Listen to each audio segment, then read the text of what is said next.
were you ever trained to read tarot, or you were just kind of found your own way? A bit at the beginning by my grandmother, who was clairvoyant up in Scotland. Wow. Then I trained myself, but I kind of threw myself in the deep end. At that point, I was living in be careful how I phrase this, not a great area of England, very industrial, very down to earth, very coal steel mines, coal mines. Yeah. Right. So at the age of 15, I'd go into pubs with a deck of tarot cards, sit there, put the cards in front of me to make some money. Wow.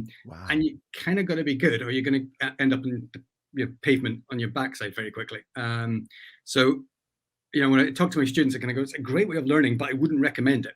Right. But you learn to be able to read the cards accurately very quickly. Within a minute, if you're not connected to the person you're trying to read, they would just walk away. And so it was a great way of doing it. I guess the closest I've had to have a teacher or a mentor was a gentleman who lived in Paris, who was very much an underground tarot reader, gentleman called Keppel, who was like almost a mythical figure. He would appear at about midnight in kind of Montmartre areas of Paris. Wow. He looked like a hermit from a tarot deck.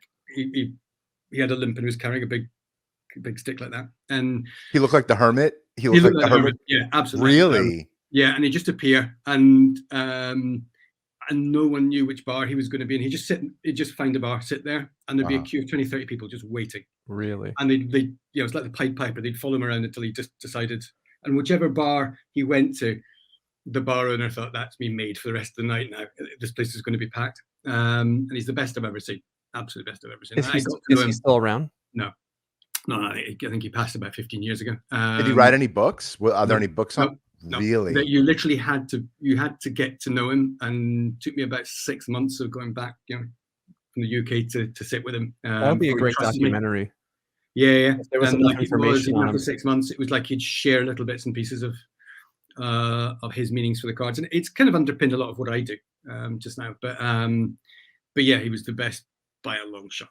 That if in a standard tarot reading, if somebody was selecting 10 cards, he'd get to 3 cards. I can't do it in French, but they get to 3 cards. You go, enough. I know all about you. Boom, boom, boom. 3 cards, and he would just spend half an hour based on 3 cards describing this person's life in absolute detail.